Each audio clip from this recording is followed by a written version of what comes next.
Welcome to episode 23. Could be titled House of Guitars and Game Consoles. Attic to Basement Estate Cleanouts had some interesting jobs over the 15 years I owned the company. A lawyer gave my name to the sister of the homeowner.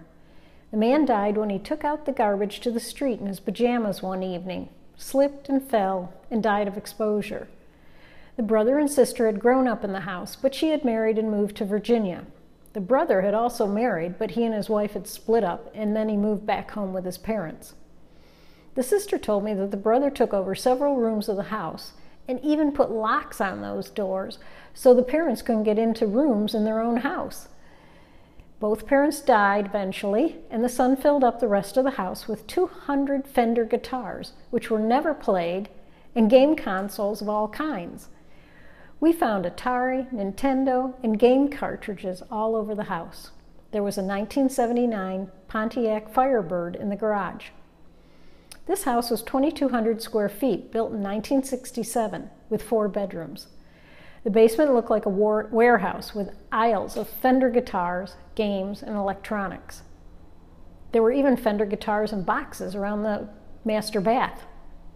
An appraiser came in to look at the guitars and amplifiers and made an offer to the executor to buy them all, which I found unethical. I convinced her to let the items go to associated auctioneers, and the appraiser could bid on them with everyone else.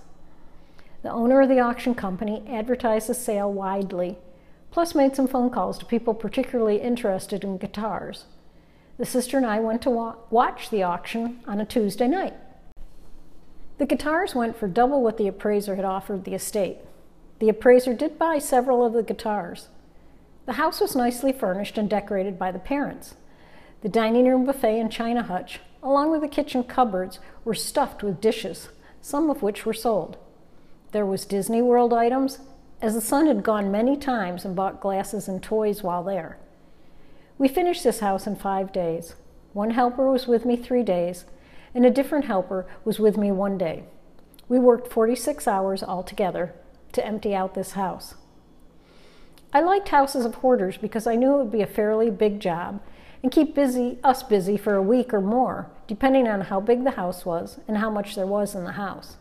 If there were file cabinets or boxes of papers to go through, that would definitely take time to sort through.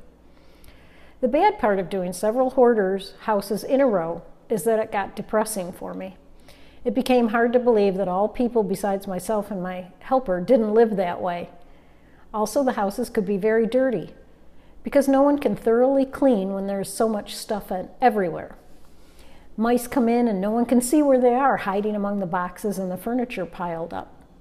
We always wore medical gloves while working, and surgical masks were good to have handy.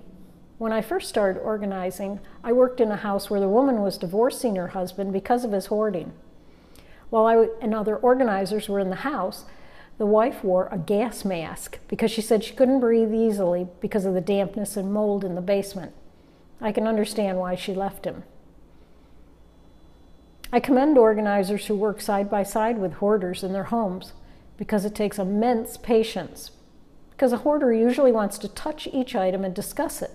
They won't just look at a drawer and say, all this can go. It is a slow process. And after doing it once with a live person, I decided I would only work in a hoarder's house if they were no longer there. Thanks for watching.